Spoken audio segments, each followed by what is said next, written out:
नमस्कार दोस्तों, मैं हूं भरत भिड़े और आप सभी का CPCT Bharat sir YouTube channel पर स्वागत है। सीपीसीटी एग्जाम्स मार्च 2026 के लिए स्पेशल क्वेश्चंस लेकर आए हैं। सीपीसीटी परीक्षा फॉर्म स्टार्ट हो गए हैं। परीक्षा फॉर्म भरने की अंतिम तिथि है 22 फरवरी 2026 तक फॉर्म भर सकते हैं और इसकी एग्ज़ाम जो है वह है 13, 14, 15 मार्च को एग्ज़ाम होगी। तो उसके लिए हम स्पेशल बेसिक से एडवांस कंप्यूटर कोर्स लेकर आए हैं, जहां पर आपको जीरो से बेसिक कंप्यूटर क्वेश्चंस पढ़ाए जाएंगे, जो एडवांस तक कंप्लीट करवाएंगे और एग्ज़ाम के लिए मोस्ट आईएमपी क्वेश्चंस हैं। क्वेश्चन से स्टार्ट करते हैं। सबसे पहला क्वेश्चन है, कंप्यूटर का जनक किसे कहा जाता है? कंप्यूटर का जनक किसे कहा जाता है? तो कंप्यूटर का जनक कौन है? तो आंसर आएगा चार्ल्स बेबेज। कंप्यूटर का आविष्कारक है चार्ल्स बेबेज। चार्ल्स बेबेज ने कौन सा कंप्यूटर बनाया, कौन से सन में बनाया? तो यहाँ पर आगे के क्वेश्चन से भी याद रखिएगा। चार्ल्स बेबेज ने कंप्यूटर का आविष्कार किया था सन 1822 में। सन 1822 में चार्ल्स बेबेज ने कंप्यूटर का आविष्कार किया था। जो कौन सा कंप्यूटर बनाया था? तो चार्ल्स बेबेज ने डिफरेंस इंजन तैयार किया था। डिफरेंस इंजन कंप्यूटर का आविष्कार किया था।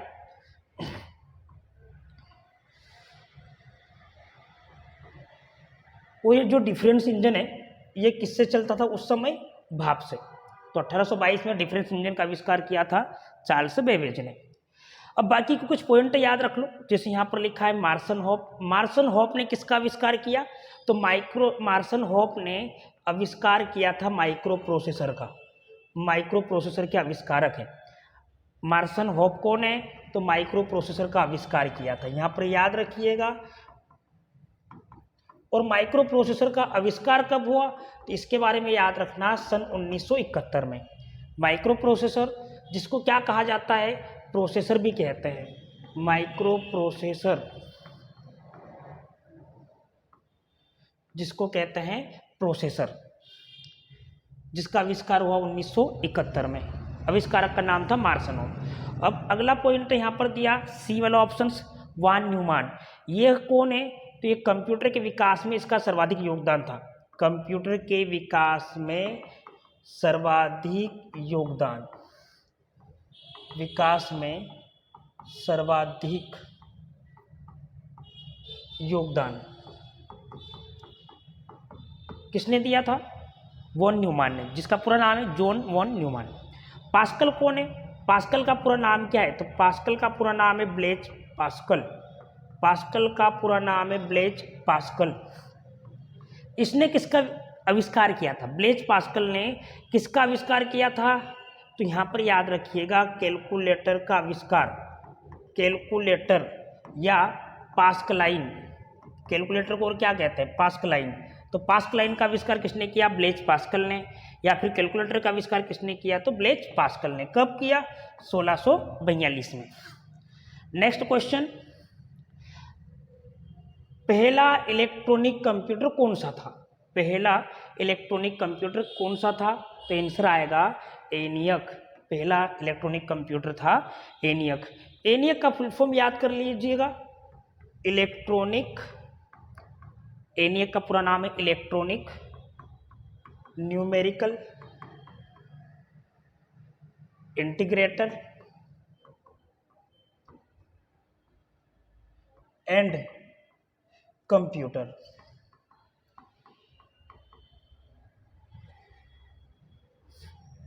एनियक का आविष्कार कब हुआ? यहां पर सन याद कर लीजिएगा। एनियक का आविष्कार कब हुआ? एनियक का आविष्कार हुआ था 1946 में। 1946 में एनियक का आविष्कार हुआ। आविष्कारक वैज्ञानिक का नाम क्या था? किसने आविष्कार किया? तो एनियक का आविष्कार किया था जे प्रेस्पर एक्ट और जॉन मुचली। जॉन मुचली के द्वारा आविष्कार हुआ था। ठीक है, याद रखिएगा। बाकी के फुल फॉर्म से याद कर लेना। BARC का फुल फॉर्म है Bhabha atomic research centre. BARC Bhabha atomic research centre. आगे लिखा है यहाँ पर यूनिवेक है, ये यूनिवेक है। यूनिवेक का पूरा नाम है यूनिवर्सल ऑटोमेटिक कंप्यूटर। याद रखिएगा, universal automatic computer, universal automatic computer. इसके बाद यहाँ पर लिखा मार्क फर्स्ट है, ये इसके ऑप्शंस थे, थोड़ा सा मिस्टेक हो गया है, उसके लिए माफ़ी चाहते हैं। BARC इसका भी फुल फॉर्म याद कर लीजिएगा। अभी पिछली एग्जाम जनवरी वाली एग्जाम में फुल फॉर्म ज़्यादातर आए थे। BARC का फुल फॉर्म है Bhabha atomic research centre, research centre. और पहला इलेक्ट्रॉनिक कंप्यूटर कौन सा है, तो एनियक, एनियक लिखा है।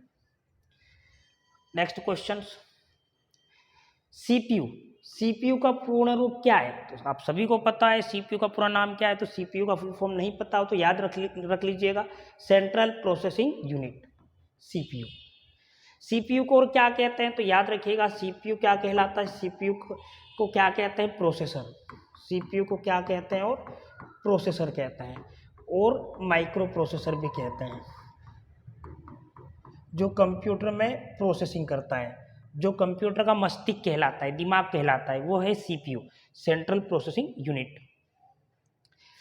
चिप, आईसी चिप किससे बनी होती है? आईसी चिप किससे बनी होती है? आईसी का पूरा नाम क्या है साथियों, याद रखना। यहाँ पर आईसी का पूरा नाम है इंटीग्रेटेड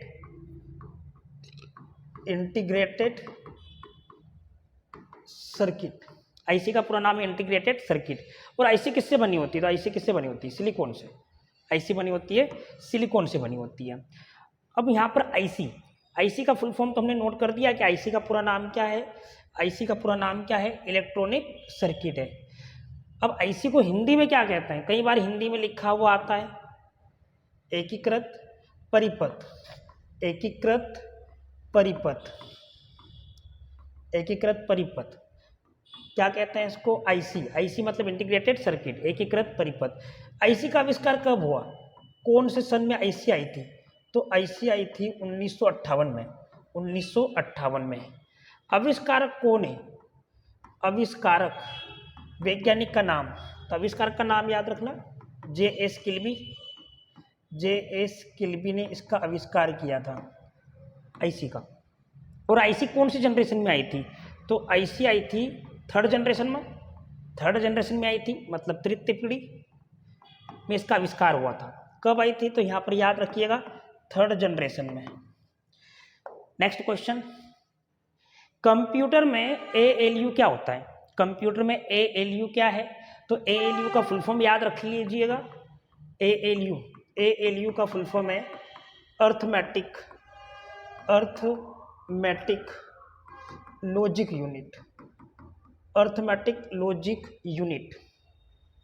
ALU क्या काम करता है? तो ALU काम करता है यहाँ पर लॉजिकल और अंकगणितीय काम करता है। लॉजिकल का मतलब होता है तार्किक, और अंकगणितीय मतलब मैथमेटिकल कार्य कर सकता है। और ALU कहाँ होता है? तो ये CPU के भाग है।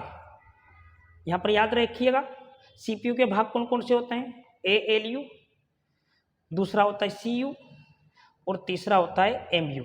MU मतलब मेमोरी यूनिट, और मेमोरी यूनिट में कौन सी मेमोरी आती है? तो यहाँ पर याद रखिएगा रजिस्टर, रजिस्टर को मेमोरी यूनिट भी कहते हैं। और ये किसके भाग होते हैं? CPU के। ALU अर्थमेटिक लॉजिक यूनिट जो काम करता है अंकगणितीय और तार्किक कार्य काम करता है, मतलब मैथमेटिकल और लॉजिकल कार्य कर सकता है। CU कंट्रोल यूनिट जो इनपुट आउटपुट का नियंत्रण करता है। और MU मेमोरी यूनिट रजिस्टर जो सबसे तेज गति वाली मेमोरी होती है, आकार में छोटी होती है, अस्थायी मेमोरी होती है रजिस्टर, जो CPU के साथ होती है। नेक्स्ट क्वेश्चन, कंप्यूटर की स्पीड किसमें नापी जाती है? कंप्यूटर की स्पीड किसमें नापी जाती है? मीटर, किलोबाइट, हर्ट्ज या वाट? तो आंसर आएगा हर्ट्ज। कंप्यूटर की स्पीड किस में मापी जाती है? हर्ट्ज में। हर्ट्ज को और क्या कहते हैं? यहाँ पर याद रखिएगा, हर्ट्ज को कहते हैं मेगा हर्ट्ज। मेगा हर्ट्ज, तो कंप्यूटर की स्पीड को मापते हैं मेगा हर्ट्ज। ऐसा भी लिख सकते हैं या फिर इस टाइप से भी लिखा हुआ आता है मेगा हर्ट्ज, यहाँ पर याद रखिएगा। नेक्स्ट क्वेश्चन, कौन सी मेमोरी वोलेटाइल होती है? वोलेटाइल का मतलब क्या होता है दोस्तों? यहाँ पर याद रखना, वोलेटाइल का मतलब होता है अस्थायी। अस्थायी मेमोरी होती है। तो अस्थायी मेमोरी कौन सी? वोलेटाइल का मतलब है अस्थायी मेमोरी रैम, रैम मेमोरी। अब यहाँ पर याद रखिएगा रैम का पूरा नाम क्या है? तो रैम का पूरा नाम क्या होता है? Random access memory, random access memory. ROM का पूरा नाम क्या है? रोम का पूरा नाम है read only memory, read only memory. और ये दोनों मेमोरी, ये रोम कैसी मेमोरी होती है? तो रोम का याद रखना, ये किस प्रकार की मेमोरी है? स्थायी। और यहाँ पर रैम कैसी मेमोरी है? रैम कैसी मेमोरी है? अस्थायी। अस्थायी, स्थायी का मतलब क्या होता है? तो अगले किसी भी क्वेश्चन में याद रखना, एग्जाम्स के लिए डिटेल से जरूरी है, तो आपको सारी जानकारी होना चाहिए। अस्थायी का मतलब क्या होता है? तो वहां पर लिखा हुआ है अस्थायी का मतलब होता है वोलेटाइल्स। अब यहाँ पर लिखा हार्ड डिस्क और एसएसडी।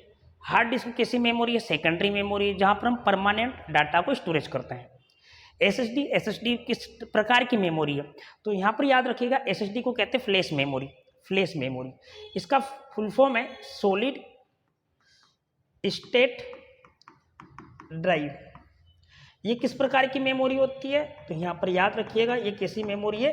फ्लैश मेमोरी होती है, फ्लैश मेमोरी। और फ्लैश मेमोरी में ये कौन सी प्रकार की मेमोरी है? तो ये फ्लैश मेमोरी में होती है secondary memory, secondary memory. Flash memory में भी सेकेंडरी मेमोरी है, द्वितीयक मेमोरी जिसको कहते हैं, जिसमें डेटा स्टोरेज करते हैं। आजकल दोनों में से कौन सी मेमोरी का इस्तेमाल होता है? जैसे लैपटॉप, कंप्यूटर, जो भी हम खरीदते हैं और आज वर्तमान में जो चला रहे हैं, आज की नई तकनीक की मेमोरी आ गई। नई तकनीक की मेमोरी कौन सी? तो एसएसडी, जहाँ पर हमारा कंप्यूटर का ऑपरेटिंग सिस्टम, एप्लीकेशन सॉफ्टवेयर या अन्य डाटा को परमानेंट संग्रहित कर सकते हैं, जो स्थायी रूप से संग्रहित हो सकता है, वो एसएसडी में होता है। हार्ड डिस्क पुरानी तकनीक हो गई, इसमें भी डेटा स्टोरेज होता था, पर आजकल एसएसडी का प्रयोग हो रहा है। Next question, BIOS. बायोस का पूरा नाम क्या है? तो बायोस का पूरा नाम क्या है? आंसर क्या आएगा इसका? बायोस का पूरा नाम है बेसिक इनपुट आउटपुट सिस्टम, मतलब बी वाला आंसर आएगा, basic input output system. BIOS एक प्रोग्राम होता है।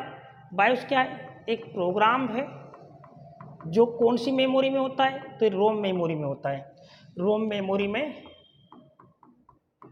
संग्रहित होता है, रोम मेमोरी में संग्रहित होता है, basic input output systems. Next question, Windows. Windows किस प्रकार का सॉफ्टवेयर है? एप्लीकेशन है, यूटिलिटी है, सिस्टम है या प्रोग्रामिंग है? तो विंडोज क्या है? विंडोज के बारे में समझते हैं। सबसे पहले विंडोज की कुछ जानकारियां देखते हैं। विंडोज, विंडोज क्या होता है? तो यहां पर याद रखिएगा विंडोज एक तरह से ऑपरेटिंग सिस्टम है। विंडोज क्या है? Operating system. मतलब इसका आंसर क्या आएगा? तो ये आएगा सिस्टम सॉफ्टवेयर आएगा। अब ऑपरेटिंग सिस्टम किसका भाग है? तो ये किसका भाग है? सिस्टम सॉफ्टवेयर का भाग है। सिस्टम सॉफ्टवेयर का भाग कौन? ऑपरेटिंग सिस्टम है। और ऑपरेटिंग सिस्टम कौन है? विंडोज है। तो जो पूरे कंप्यूटर में सभी प्रोग्रामों को नियंत्रण निर्देशित करने का काम कौन करता है? Operating system.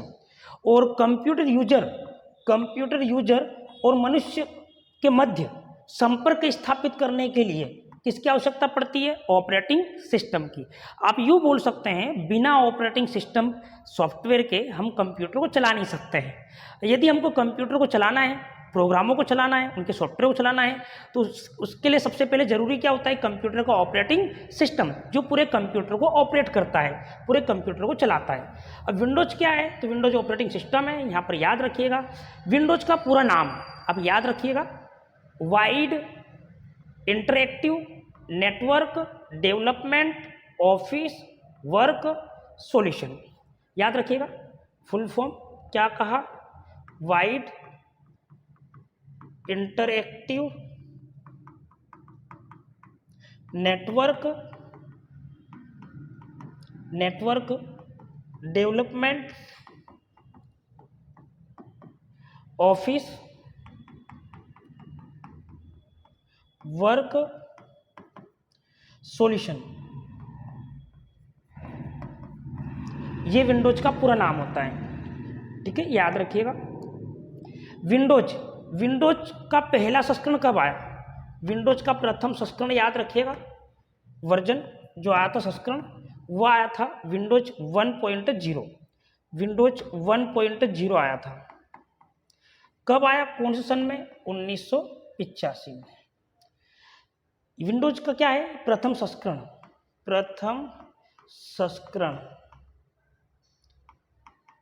संस्करण। वर्तमान में कौन सा विंडोज चल रहा है? वर्तमान संस्करण, यहां पर याद रखिएगा, वर्तमान संस्करण है विंडोज। ज्यादातर चल रहा है विंडोज 10, और दूसरा आजकल प्रयोग में आ रहा है विंडोज 11। विंडोज 10 और विंडोज 11। अब ये कब आए थे? विंडोज 10 कब आया? तो ये आया 2015 में। और विंडोज 11 कौन से सन में लॉन्च हुआ? 2021 में, याद रखिएगा। और विंडोज को बनाया किसने? विंडोज ऑपरेटिंग सिस्टम को बनाया किसने? तो कौन सी कंपनी ने? माइक्रोसॉफ्ट कंपनी ने। माइक्रोसॉफ्ट कंपनी ने क्या बनाया? तो सिस्टम सॉफ्टवेयर। कौन सा? Operating system. तो वर्तमान के कंप्यूटरों में, जिसको हम कहते हैं पर्सनल कंप्यूटर या माइक्रो कंप्यूटर, तो दुनिया भर में 90% उपयोग होने वाला ऑपरेटिंग सिस्टम कौन सा चल रहा है? Windows. Next question, MS word किसका उदाहरण है? System software, application, utility, operating system. तो MS वर्ड जो है वो है एक डॉक्यूमेंट एप्लीकेशन सॉफ्टवेयर। तो आंसर आएगा एप्लीकेशन सॉफ्टवेयर है, जहां पर हम एडिटिंग का काम, टेक्स्ट का काम कर सकते हैं। जैसे रिज्यूम बनाना है, डॉक्यूमेंट बनाना है, एप्लीकेशन डॉक्यूमेंट्स बनाना है, तो हम इस सॉफ्टवेयर में काम कर सकते हैं।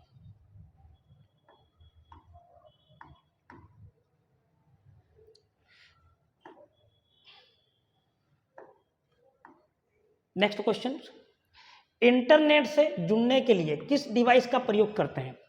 यदि हमको कंप्यूटर के साथ इंटरनेट से कनेक्ट होना हो तो हम किसका उपयोग करेंगे? तो हम प्रयोग करेंगे मॉडेम का। मॉडेम का प्रयोग करेंगे इंटरनेट से जुड़ने के लिए। यहाँ पर याद रखिएगा मॉडेम का पूरा नाम क्या है? तो मॉडेम का पूरा नाम है मॉड्यूलेटर डीमॉड्यूलेटर। मॉडेम का पूरा नाम है मॉड्यूलेटर डीमॉड्यूलेटर। ये मॉडेम का पूरा नाम है। मॉडेम क्या काम करता है? मॉडेम का कार्य क्या है? मॉडेम का कार्य, तो इसका काम क्या होता है? डिजिटल सिग्नल्स को एनालॉग में तथा analogue signals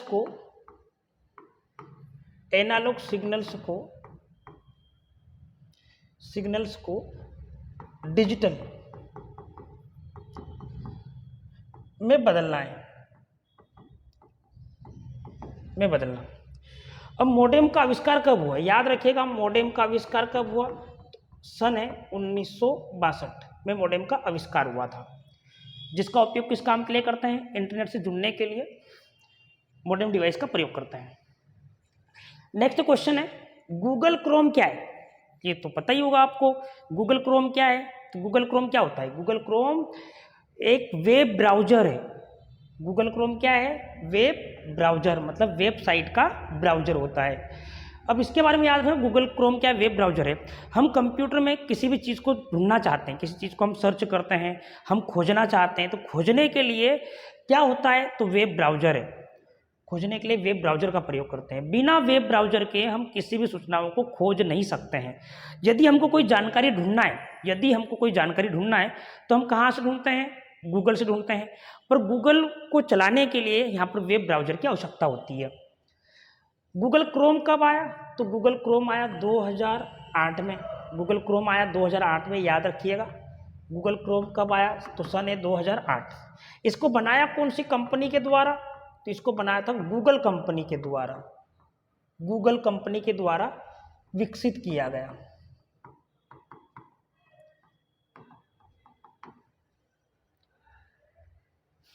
next question, URL का पूरा नाम क्या है? तो URL का फुल फॉर्म बताइए। URL का फुल फॉर्म क्या होगा? URL कहां पर होता है? तो URL स्क्रीन पर देखो, ये है URL, जिसको कहते हैं एड्रेस, दिख रहा होगा, ये कहलाता है URL। जिसका पूरा नाम क्या है? तो पूरा नाम होता है, जिसका पूरा नाम है यूनिफॉर्म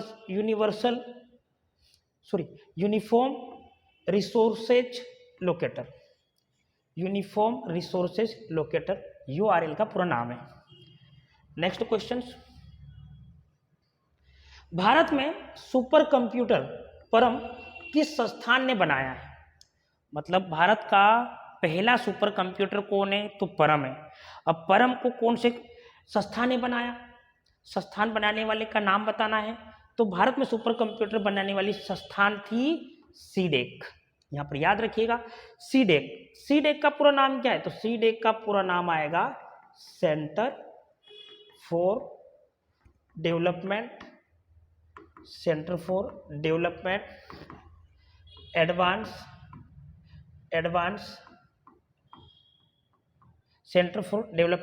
ऑफ एडवांस कंप्यूटिंग। ये फुल फॉर्म इसका याद रखिएगा। आंसर बाकी फुल फॉर्म भी याद कर लीजिएगा, एग्जाम में क्वेश्चन आते हैं। BARC Bhabha atomic research centre. उसके बाद DRDO defence research and development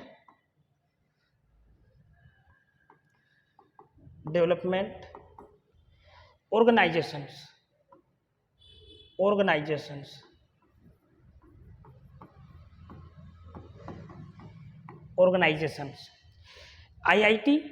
IIT का फुल फॉर्म होता है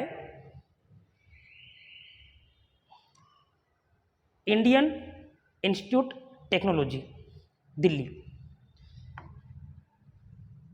सॉरी, वापस से, IIT इंडियन इंफॉर्मेशन टेक्नोलॉजी। सबसे छोटी सूचना की इकाई का मतलब क्या है? यूनिट। यहां पर पूछा सबसे छोटी सूचना की इकाई क्या है? तो कंप्यूटर की सबसे छोटी इकाई क्या होती है? कंप्यूटर की सबसे छोटी इकाई क्या होगी? बिट। कंप्यूटर की सबसे छोटी इकाई है बिट होती है, मतलब कंप्यूटर की सबसे छोटी यूनिट बिट कहलाती है। शब्दों को किसमें मापा जाता है? तो शब्दों को मापा जाता है किसमें? बाइट में। ये होता है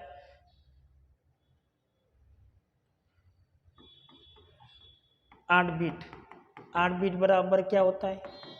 1 बाइट। याद रखिएगा। 0 1 क्या कहलाते हैं? बाइनरी अंक कहलाते हैं, मतलब बाइनरी डिजिट। 0 और 1 से मिलकर क्या बनता है? तो बिट। नेक्स्ट क्वेश्चन, एक बाइट में कितने बिट होते हैं? तो अभी बताया, एक बाइट में कितने बिट होते हैं? 8। नेक्स्ट क्वेश्चन, कंप्यूटर का दिमाग किसको कहते हैं? कंप्यूटर का दिमाग कौन कहलाता है? रैम, CPU, हार्ड डिस्क या मॉनिटर? तो कंप्यूटर का दिमाग कौन कहलाएगा यहाँ पर? CPU। CPU का पूरा नाम क्या है? Central processing unit. CPU को क्या कहते हैं? माइक्रो प्रोसेसर या प्रोसेसर कहते हैं। आविष्कार कब हुआ? 1971 में, याद रखिएगा। और आविष्कारक का नाम क्या है? तो मार्सन हॉप। OCR का पूरा नाम क्या है? तो OCR का पूरा नाम है optical character रिकॉर्गेनेशन, रिकॉर्गेनेशन।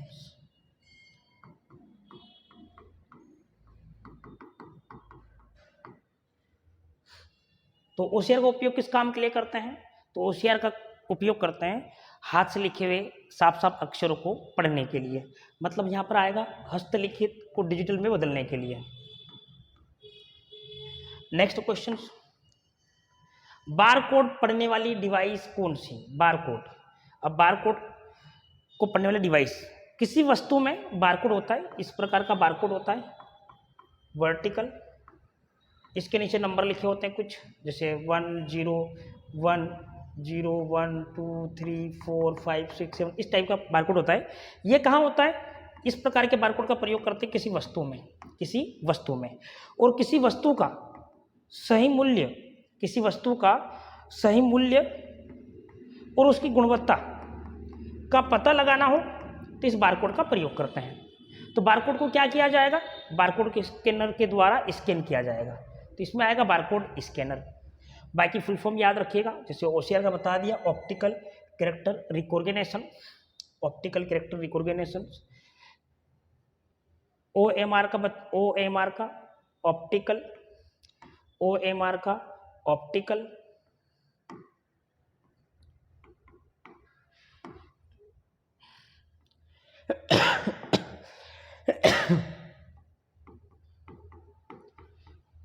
Optical mark reader,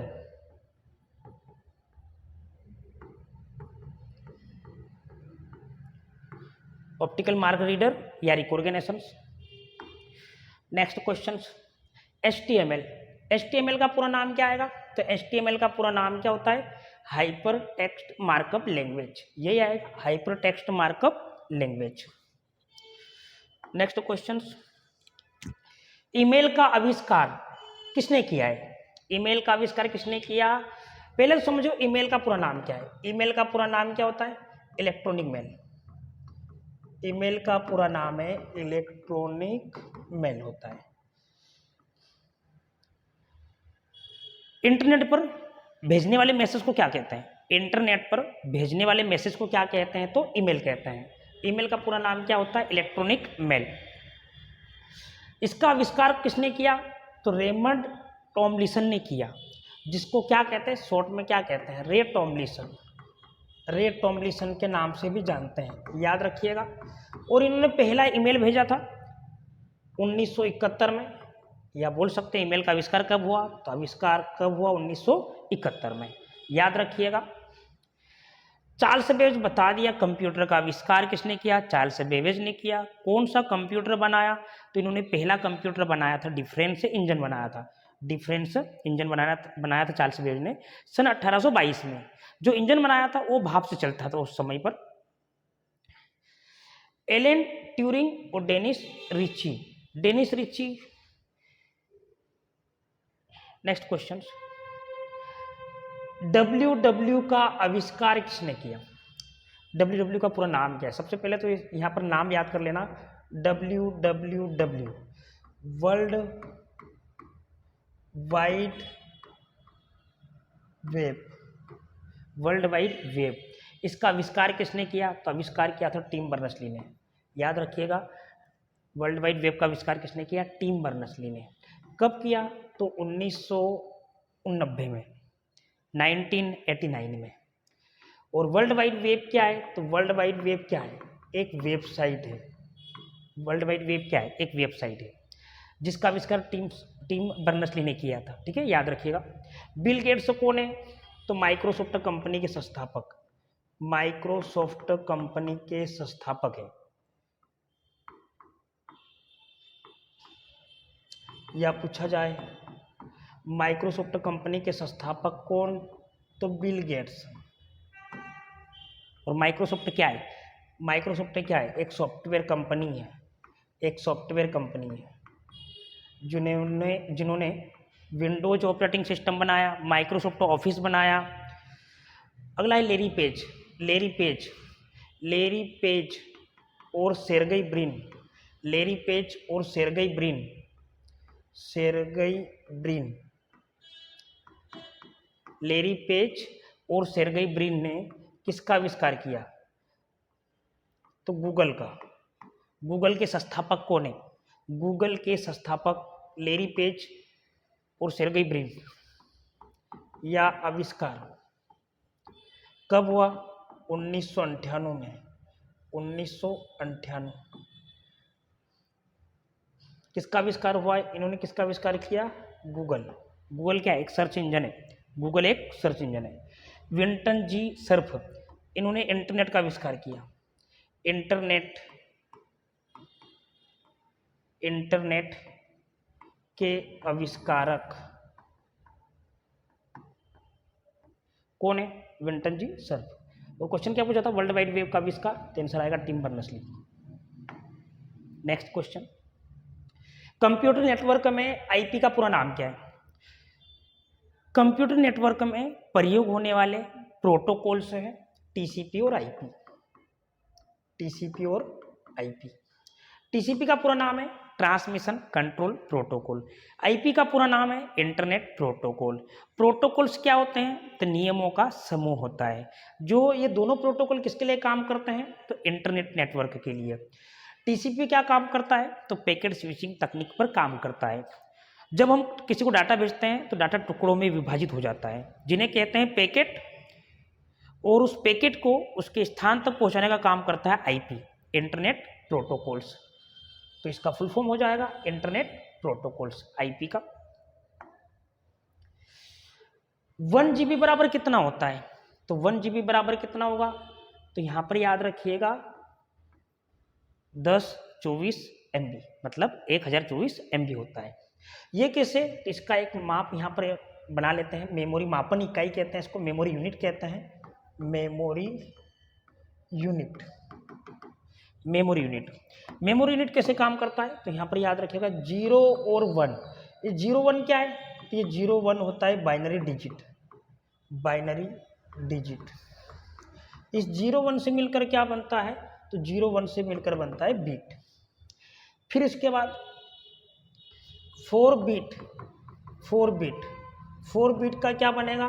तो 4 बिट का आ जाएगा निबल। फिर इसके बाद 1 बिट का क्या आएगा? 1 बाइट। 1 बिट का क्या बन जाएगा? तो यहाँ पर आ जाएगा 1 बाइट। मतलब 8 बिट से मिलकर क्या बनता है? तो 1 बाइट बनता है। और शब्दों को किस में मापा जाता है? बाइट में। कंप्यूटर की सबसे छोटी इकाई, कंप्यूटर यूनिट की सबसे छोटी इकाई क्या होती है? तो छोटी इकाई या छोटी यूनिट कहलाती बीट। और शब्दों को किस में मापा जाता है? तो बाइट में, शब्द या अक्षर को। 8 बिट से 1 बाइट, 1024 बाइट। ये 1024 बाइट मतलब 1024 बाइट से मिलकर क्या बनता है? तो आ जाएगा 1 KB। फिर उसके बाद 1024 KB से मिलकर क्या बनता है? तो 1 MB। जैसे हमारे क्वेश्चन में पूछा था 1024 MB बराबर कितना होता है, ये पूछा था। तो यहाँ पर क्या आ जाएगा? 1 GB। देखो कभी भी ध्यान रखना, 1 GB बराबर कितना होता है? तो आंसर क्या आएगा? 1024 MB। 1024 MB बराबर कितना होता है? तो 1 GB। या पूछा 1024 मतलब 1024 GB में कितना डेटा आएगा? तो कितना आ सकता है इसके बराबर? सॉरी 1024 1024 बराबर कितना होता है?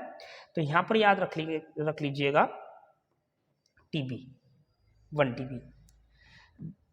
1024 TB से मिलकर क्या बनता है? तो 1024 TB से मिलकर बनता है 1 PB। बीट, निबल, बाइट, केबी का फुल फॉर्म है किलोबाइट, MB का है मेगाबाइट, GB का है गीगाबाइट, और TB का है टेराबाइट, और PB का है पेटाबाइट। नेक्स्ट क्वेश्चन, कैप्चा का प्रयोग किस लिए होता है? इंसान और बाट की पहचान करने के लिए, पासवर्ड सेव करने के लिए। कैप्चा, जब हम कोई सा फॉर्म डालते हैं तो कैप्चर आता है आईडी पासवर्ड के नीचे, या कहीं पर भी बहुत सारे जगह पर आता है कैप्चा डालने के लिए।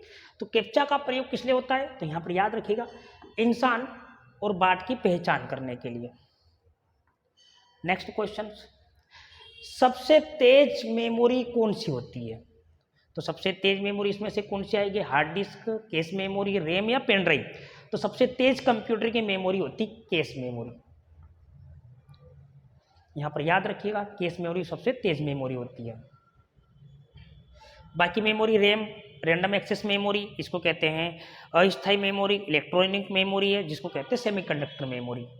पेन ड्राइव एक फ्लैश मेमोरी है जिसमें डेटा को एक स्थान से दूसरे स्थान पर ले जा सकते हैं, इसलिए पेन ड्राइव का उपयोग भी करते हैं। और फ्लैश मेमोरी का प्रकार एक तरह से, पेन ड्राइव में यूएसबी पोर्ट होता है जिसका इस्तेमाल कंप्यूटर, माउस, कीबोर्ड, कंप्यूटर में इस्तेमाल कर सकते हैं, कनेक्ट करके चला सकते हैं। इसको प्लग इन प्ले डिवाइस कहते हैं। हार्ड डिस्क पुरानी तकनीक की मेमोरी जिसमें परमानेंट डेटा स्टोरेज कर सकते हैं। नेक्स्ट क्वेश्चन, पीडीएफ का पूरा नाम क्या है, portable document format, portable document format. Next question, computer में किस भाषा को मशीन समझती है। कंप्यूटर क्या है, एक इलेक्ट्रॉनिक मशीन है, तो कंप्यूटर इलेक्ट्रॉनिक मशीन है तो कौन सी भाषा को समझेगा, मशीनी भाषा। तो मशीनी भाषा का कोड क्या होता है, तो मशीनी भाषा का कोड है बाइनरी, और बाइनरी का मतलब हमेशा याद रखना 0 और 1। दोबारा समझते हैं, कंप्यूटर क्या है, तो कंप्यूटर एक इलेक्ट्रॉनिक मशीन है, इलेक्ट्रॉनिक मशीन। कंप्यूटर की भाषा कौन सी, तो इसकी भाषा, कंप्यूटर एक मशीन है तो इसकी भाषा है मशीनी भाषा, मशीनी भाषा। अब मशीनी भाषा का कोड क्या होता है, तो 0 और 1। और 0 1 को क्या कहते हैं, तो 0 1 को क्या कहते हैं, बाइनरी अंक, बाइनरी अंक कहते हैं। ठीक है, याद रखिएगा। जावा उच्च स्तरीय भाषा है, हाई लेवल भाषा है। पाइथन उच्च स्तरीय भाषा है, सी उच्च स्तरीय भाषा है। नेक्स्ट क्वेश्चन, ब्लूटूथ, ब्लूटूथ किसके लिए उपयोग करता है। यहाँ पर ब्लूटूथ किसके लिए उपयोग करता है, किस टाइप का डिवाइस है, तो वायर है कि वायरलेस है, तो यहाँ पर वायरलेस कम्युनिकेशन, वायरलेस कम्युनिकेशन है। ब्लूटूथ किसके लिए उपयोग होता है, वायरलेस कम्युनिकेशन। कम्युनिकेशन का मतलब क्या होता है, तो संचार होता है, और संचार का अर्थ क्या होता है, सूचनाओं का आदान प्रदान करना। सूचनाओं का आदान प्रदान करने के लिए ब्लूटूथ का उपयोग होगा। और ब्लूटूथ में कौन सी तकनीक, तो वायरलेस तकनीक का उपयोग होता है। और ब्लूटूथ से ना एक साथ कितनी डिवाइसेस कनेक्ट कर सकते हैं, तो 7 डिवाइस कनेक्ट कर सकते हैं। याद रखिएगा, ब्लूटूथ से 7 डिवाइस कनेक्ट कर सकते हैं। और ब्लूटूथ किस प्रकार का नेटवर्क कहलाता है, तो ये नेटवर्क कहलाता है पेन, ये पेन नेटवर्क में आता है। पेन का पूरा नाम क्या है, पर्सनल एरिया नेटवर्क होता है। नेक्स्ट क्वेश्चन, एसक्यूएल, एसक्यूएल का पूरा नाम क्या है, structured query language, structured query language, जिसका इस्तेमाल होता है डाटाबेस में। एएलयू पूरा नाम इनके पिछले क्वेश्चनों में आपको बता दिया था। एएलयू का पूरा नाम क्या होता है, तो arithmetic logic unit, arithmetic logic unit. Next question, internet की खोज कब हुई, पता है आपको इंटरनेट की खोज कब हुई, जल्दी से कमेंट में बताइए, इंटरनेट की खोज कब हुई। इंटरनेट की खोज कब हुई थी, तो इंटरनेट का आविष्कार, खोज हुआ था सन 1969 में, 1969 में, याद रखिएगा। और उस समय जो पहला नेटवर्क आया था, उस समय जब पहला नेटवर्क आया था, विश्व का प्रथम नेटवर्क आया था अर्पानेट, ये विश्व का पहला नेटवर्क है, याद रखिएगा, अर्पानेट। अब अर्पानेट का फुल फॉर्म क्या होता है, अर्पानेट का पूरा नाम याद रखिएगा। अर्पानेट का पूरा नाम एडवांस रिसर्च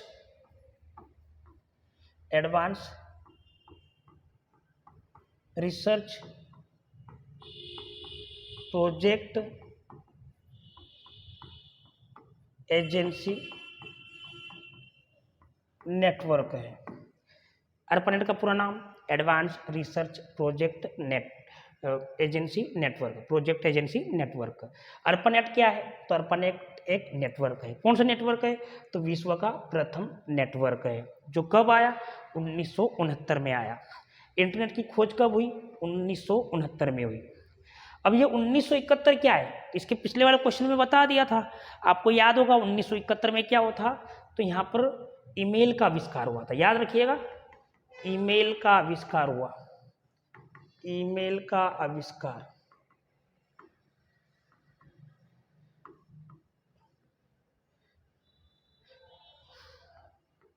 ईमेल का आविष्कार हुआ था। 1990 में क्या हुआ, 1990 में डब्ल्यूडब्ल्यू का आविष्कार। नहीं याद हो तो याद रखिएगा, आने वाले एग्जाम्स के लिए आईएमपी है, हमको बेसिक से 0 से पढ़ना है, बेसिक से एडवांस कंप्लीट करेंगे हम, तो आपने याद करते जाना। 1995 में क्या हुआ था, तो 1995 में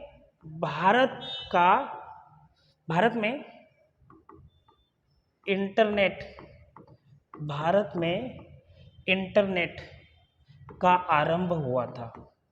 याद रखिए, भारत में इंटरनेट का आरंभ कब हुआ, तो 1995 में हुआ था।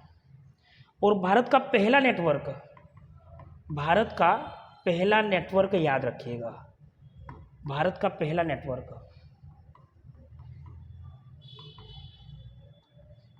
VSNL है, विदेश संचार निगम लिमिटेड, याद रखिएगा। नेक्स्ट क्वेश्चन, कौन सी मेमोरी स्थायी होती है, बताइए जल्दी से, कौन सी मेमोरी स्थायी होती है। हम पिछले क्वेश्चनों में पढ़ चुके हैं, ये टॉपिक्स क्लियर किया था हमने, स्थायी मेमोरी और अस्थायी मेमोरी। पहले फुल फॉर्म क्लियर कर लेते हैं। रोम का पूरा नाम क्या है, read only memory, read only memory. RAM का पूरा नाम क्या है, रैंडम एक्सेस मेमोरी।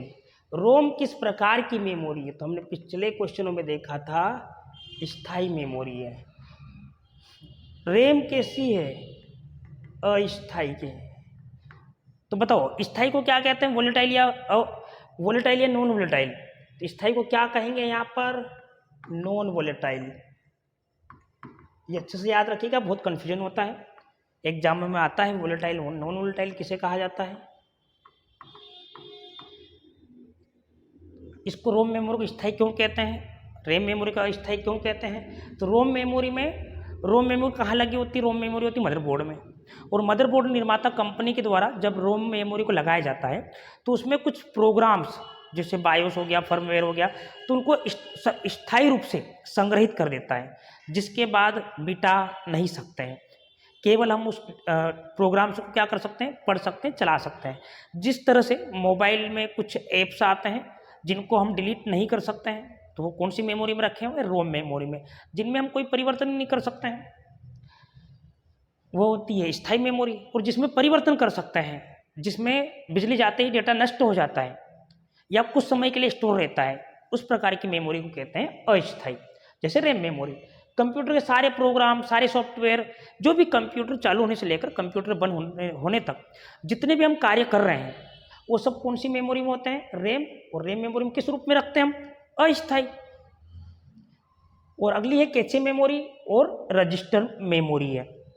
सबसे तेज मेमोरी पूछा जाए तो याद रखना, सबसे तेज मेमोरी होती है रजिस्टर, और रजिस्टर भी अस्थायी मेमोरी है। यहाँ पर याद रखिएगा, कैश मेमोरी भी अस्थायी है, ये भी अस्थायी है, रजिस्टर भी अस्थायी है। और सबसे तेज मेमोरी में सबसे तेज कौन होता है, तो सबसे तेज होती है रजिस्टर, लेकिन रजिस्टर ऑप्शन में नहीं है। और पूछा सबसे तेज कौन है, तो कैश आएगा।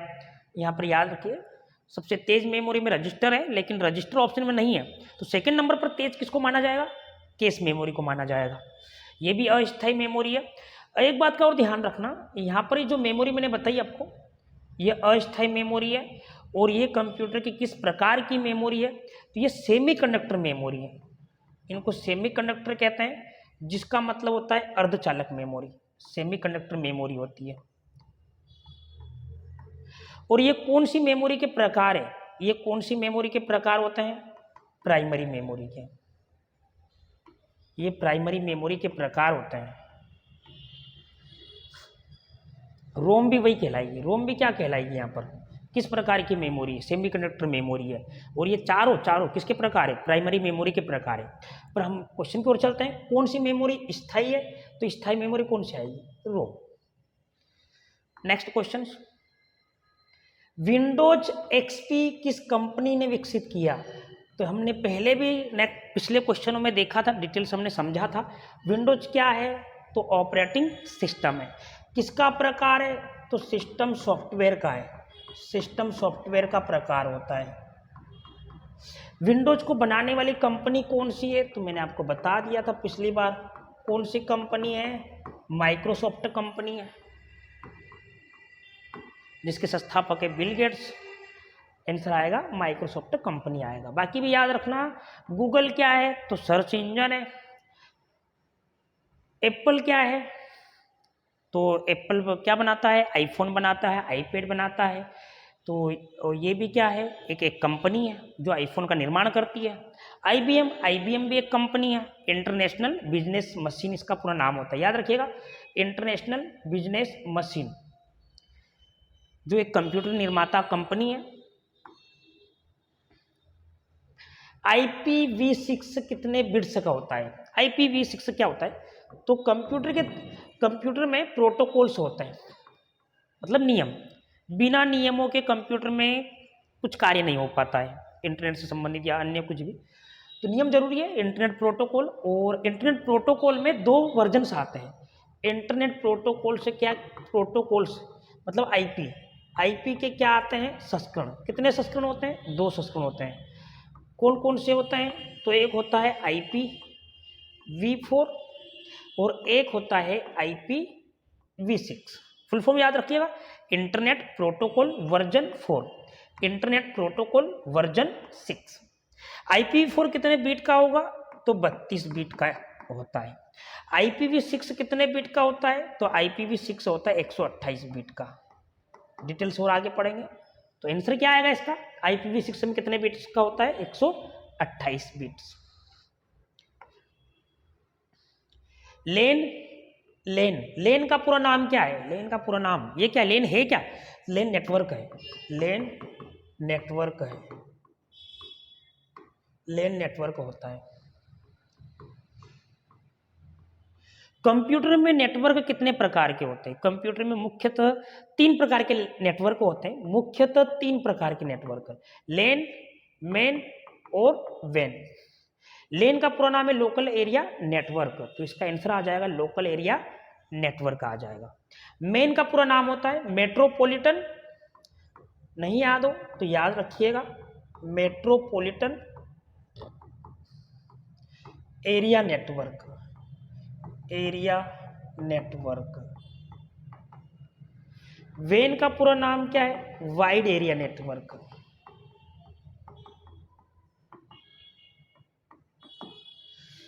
लेन बिल्डिंग में, भवन में, संस्था में, छोटे एरिया में चलने वाला नेटवर्क कौन है? लेन नेटवर्क। जैसे घरों में उपयोग होने वाला नेटवर्क, कॉलोनी में उपयोग होने वाला नेटवर्क लेन नेटवर्क है। बिल्डिंग में उपयोग होने वाला नेटवर्क लेन नेटवर्क है।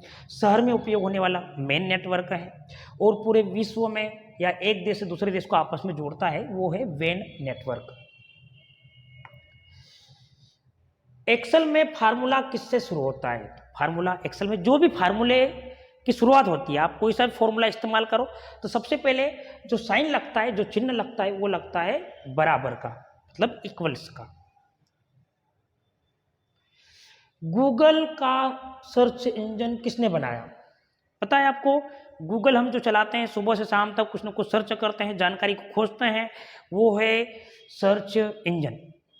जैसे वेब ब्राउजर क्या है? तो वेब ब्राउजर मैंने आपको बताया था गूगल क्रोम है। गूगल क्रोम वेब ब्राउजर है। मतलब गूगल क्रोम में ढेर सारी जानकारियां हैं, हजारों लाखों करोड़ों वेब पेज है। कहाँ पर?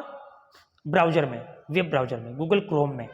अब हमको हमारे काम की जानकारी खोजना है तो हम इतने सारे वेब पेजों में कहाँ हमारी जानकारी ढूंढेंगे, कैसे ढूंढेंगे? तो उसके लिए हम इस्तेमाल करते हैं गूगल्स का। जैसे मान लो एक लाइब्रेरी है, बुक्स की लाइब्रेरी है, बहुत बड़ी है, जहाँ पर ढेरों किताबें रखी हुई है। तो लाइब्रेरी को मान लो आप ये वेब ब्राउजर है, कौन सा? Google Chrome. अब उस लाइब्रेरी में हमारी पसंद की हमको पुस्तक ढूंढनी है जो हमको पढ़नी है, तो उसके लिए किसकी सहायता लेनी पड़ेगी हमको? सर्च इंजन की, जो क्या कहलाता है? गूगल।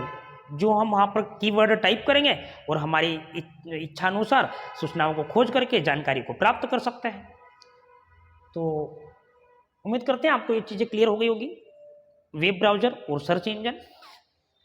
अब गूगल का सर्च इंजन किसने बनाया? तो गूगल का सर्च इंजन का आविष्कार किया था लैरी पेज। मैंने पिछले क्वेश्चनों में बताया था, लैरी पेज और सेर्गेई ब्रिन। बिल गेट्स कौन है? माइक्रोसॉफ्ट कंपनी के संस्थापक। टिम बर्नर्स-ली कौन है? WW के आविष्कारक। वर्ल्ड वाइड वेब 1990 में आविष्कार किया था इन्होंने। James T Russell. James T Russell क्या है?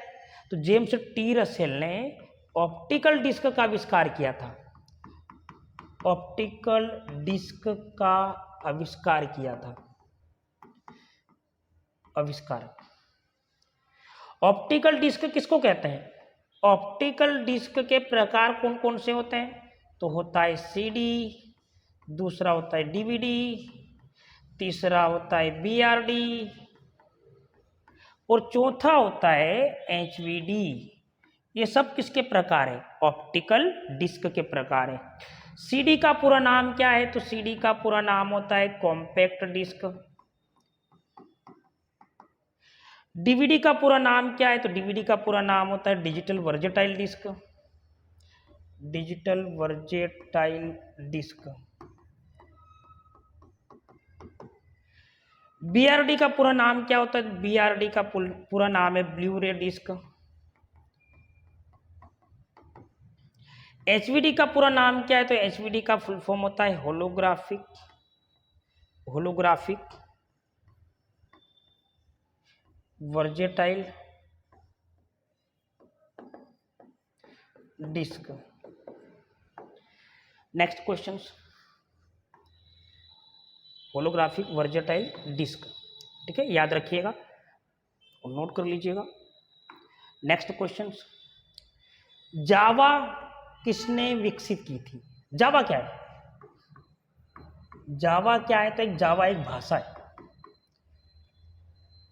जिसका आविष्कार किसने किया? तो सन माइक्रो सिस्टम ने। सन माइक्रो सिस्टम ने आविष्कार किया था। और जावा भाषा के जो आविष्कारक है, वैज्ञानिक है, वो है जेम्स रसेल। जेम्स रसेल ने किसका आविष्कार किया? तो जावा भाषा का आविष्कार किया।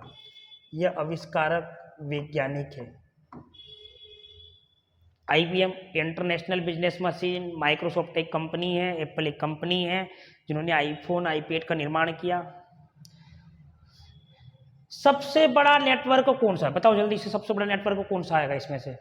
लैन, वैन, मैन या इंटरनेट आएगा? तो सबसे छोटा नेटवर्क कौन है? लैन। ये तो आएगा नहीं। यहाँ पर क्या पूछा? सबसे बड़ा नेटवर्क पूछा है। तो सबसे छोटा नेटवर्क कौन है? लैन। उससे बड़ा कौन है? वैन। उससे भी बड़ा कौन है? मैन। और सबसे बड़ा कौन है? तो इंटरनेट। तो आंसर क्या आएगा? इंटरनेट आएगा। इंटरनेट। अब इंटरनेट से संबंधित कुछ क्वेश्चन याद रखो, बहुत इंपॉर्टेंट है। इंटरनेट का पूरा नाम क्या है? पूरा नाम याद कर लेना। इंटरनेट का पूरा नाम है इंटरकनेक्टेड नेटवर्क। इंटरकनेक्टेड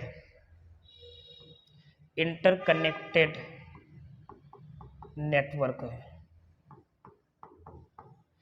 इंटरनेट का आविष्कार कब हुआ? इंटरनेट का आविष्कार 1969 में। और नेटवर्क कौन सा आया था? नेटवर्कर का नाम बताया था, ARPANET नेटवर्क आया था।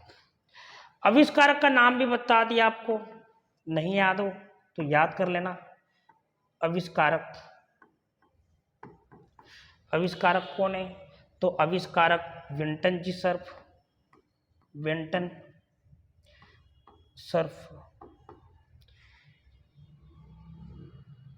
एक बिल्डिंग में प्रयोग होने वाला नेटवर्क लैन। वैन है नहीं, लैन सबसे छोटा है, उससे बड़ा मैन है, और मैन से बड़ा कौन है? वैन। और वैन से बड़ा कौन है? इंटरनेट है। ठीक है, याद रखिएगा। थोड़ा सा पिछली बार थोड़ा कंफ्यूजन था। लैन, मैन, वैन और इंटरनेट आएगा, क्रम से याद रखना। Local area network, wide area network, याद रखिएगा। Wide area network.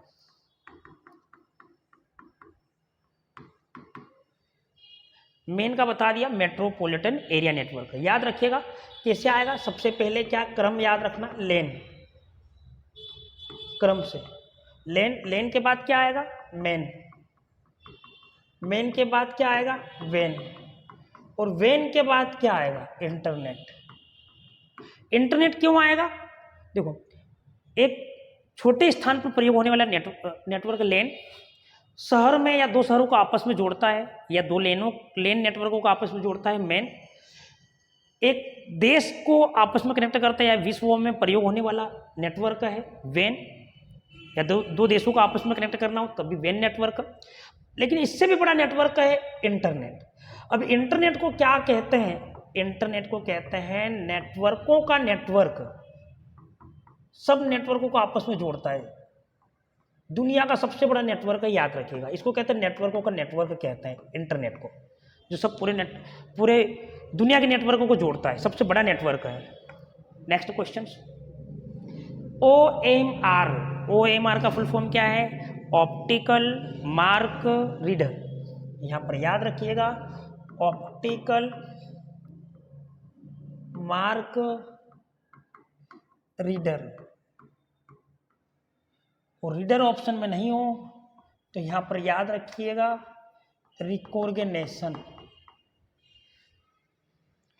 तो OMR का प्रयोग करते हैं वस्तुनिष्ठ प्रश्नों की उत्तर पुस्तिकाओं को जांचने के लिए, जैसे ऑफलाइन वगैरह में एग्जाम्स होती है जिसमें OMR सीट मिलती है, तो उस OMR सीट को जांचने के लिए प्रयोग में आता है OMR, जो एक तरह से इनपुट डिवाइस है जिसका इस्तेमाल करते हैं परीक्षा की उत्तर पुस्तिकाओं को जांचने में। तो आंसर आएगा ए वाला।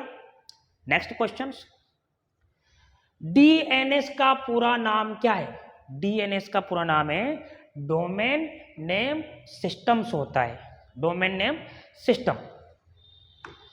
नेक्स्ट क्वेश्चन, कंट्रोल+C शॉर्टकट की है जिसका इस्तेमाल करते हैं किस काम के लिए, कॉपी के लिए इस्तेमाल करते हैं।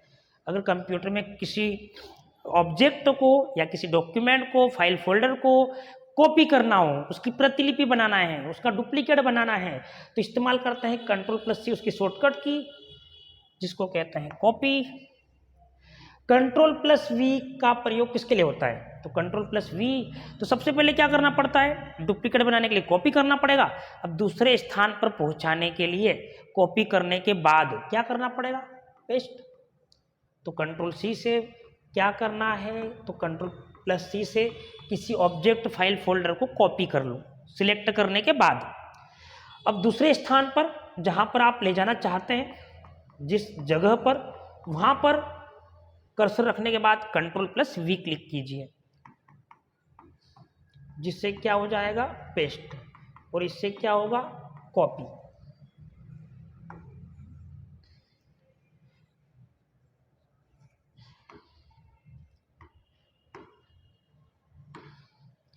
गूगल ड्राइव किस प्रकार की सेवा है, गूगल ड्राइव है क्या, तो गूगल ड्राइव एक तरह से मान लेते हैं सॉफ्टवेयर है, या फिर गूगल ड्राइव जो हमारे मोबाइल में इस्तेमाल होता है एक तरफ से क्या है, एप्स है।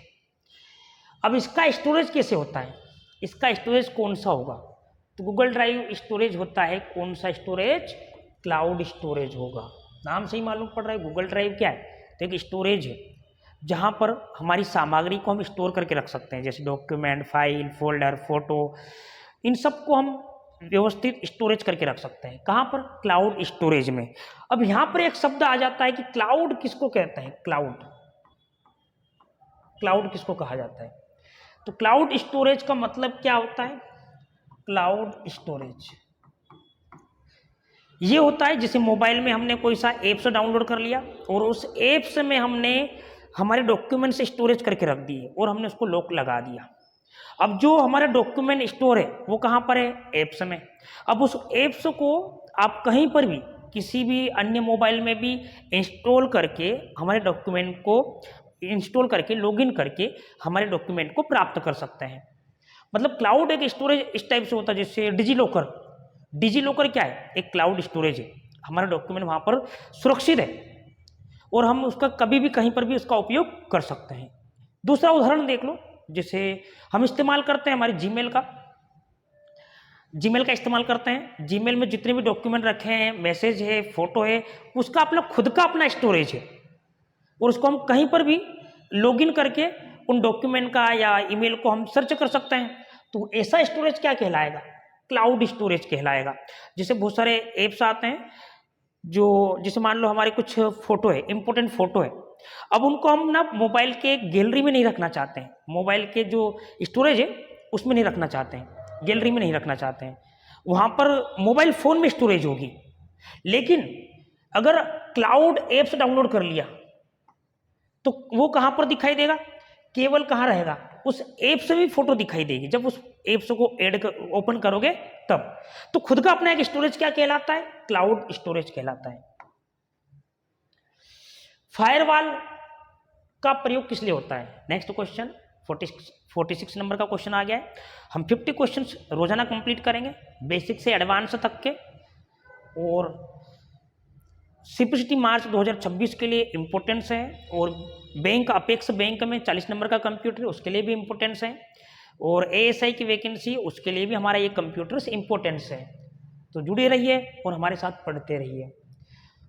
फायरवॉल का प्रयोग किस लिए होता है? तो फायरवॉल क्या होता है? फायरवॉल काम क्या करता है? फायरवॉल एक सॉफ्टवेयर है जो हार्डवेयर पर काम करता है, और ये काम क्या करता है? नेटवर्क की सुरक्षा करता है। फायरवॉल नेटवर्क की सुरक्षा करता है, अनाधिकृत प्रवेश को रोकता है, अनाधिकृत प्रवेश को रोकता है। जैसे हैकर्स से बचाने का काम कौन करेगा? तो हैकर्स से बचा कर रखेगा। नेटवर्क सुरक्षा कौन प्रदान करेगा? फायरवॉल। वो उसको अंदर एक्सेस नहीं करने देगा। यूट्यूब किसने खरीदा था? तो यूट्यूब किसने खरीदा? कौन सी कंपनी ने? गूगल कंपनी ने खरीदा। याद रखिएगा, यूट्यूब को किसने खरीदा? गूगल कंपनी ने खरीदा। और यूट्यूब का आविष्कार कब हुआ? यूट्यूब को कब लॉन्च किया गया? तो यूट्यूब को लॉन्च किया गया 2005 में। यूट्यूब कब आया? 2005। याद रखिएगा। यूट्यूब भी क्या है? एक क्लाउड स्टोरेज है। जितने भी वीडियोज है, डेटा है, कहाँ पर है? ऐप्स में है। तो जो संग्रहित डेटा है उसको क्या बोलेंगे? Cloud storage. अपलोड करने के बाद हमारी गैलरी में नहीं आता है, खुद का अपना स्टोरेज है, उसको कहते हैं क्लाउड स्टोरेज। कंप्यूटर में फाइल को अस्थायी रूप से कहाँ भेजते हैं? अस्थायी रूप से। क्या पूछा है? कंप्यूटर में फाइल को अस्थायी रूप से कहाँ भेजा जाता है? तो जब भी हम किस कंप्यूटर में किसी फाइल, फोल्डर, फोटो को डिलीट करते हैं तो वह कहाँ पहुँचता है? तो वो कहाँ चले जाता है? रिसाइकल बिन में चला जाता है। जितना भी हम कंप्यूटर से डिलीट करेंगे, डेटा को मिटाएंगे, फाइल फोल्डर को डिलीट करेंगे, तो कहाँ चले जाएगा? रिसाइकल बिन में चले जाएगा, जो कंप्यूटर का एक मुख्य आइकॉन्स होता है। एंटीवायरस का काम क्या है? एंटीवायरस क्या काम करता है? तो एंटीवायरस का काम है कंप्यूटर के वायरस को हटाना। एंटीवायरस का काम है कंप्यूटर के वायरस को हटाना होता है।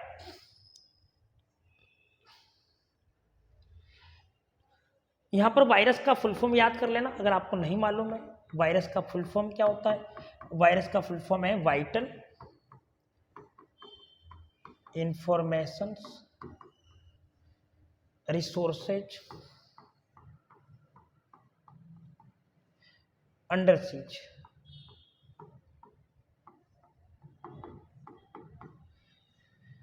Virus automatically, antivirus automatically remove करता है वायरस को, ढूंढ कर कंप्यूटर से डिलीट करता है। अगला नेक्स्ट क्वेश्चन है, विंडो ई शॉर्टकट की से क्या खुलता है? विंडो ई तो कंप्यूटर को रिफ्रेश करना, कंप्यूटर को बंद करना, माई कंप्यूटर, फाइल एक्सप्लोरर खोलना या कंप्यूटर को लॉक करना। तो कंप्यूटर को रिफ्रेश करने की शॉर्टकट की क्या है? अगर आपको नहीं मालूम तो याद रखिएगा, कंप्यूटर की शॉर्टकट की जो रिफ्रेश करने की, रिफ्रेश मतलब ताज़ा करने की शॉर्टकट की है फंक्शन की का F5। F5 क्या है? ये कौन सी की कहलाती है? फंक्शन की कहलाती है, F5 बटन। कंप्यूटर बंद करना हो बंद करना मतलब कंप्यूटर को क्या कहते हैं, शट डाउन कहते हैं, और शट डाउन के लिए इस्तेमाल करते हैं Alt plus F4। My computer है फाइल एक्सप्लोरर खोलना, इसका मतलब होता है Windows plus E, Windows plus E, तो आंसर क्या आएगा, विंडोज प्लस ई आएगा। कंप्यूटर लॉक करना, कंप्यूटर को कुछ समय के लिए लॉक कर सकते हैं या पासवर्ड से भी आप लॉक कर सकते हैं, Windows L, Windows plus L से क्या होगा, कंप्यूटर लॉक हो जाएगा। तो 50 क्वेश्चंस हो गए कंप्लीट। हमारे साथ जुड़े रहिए और पढ़ते रहिए। धन्यवाद।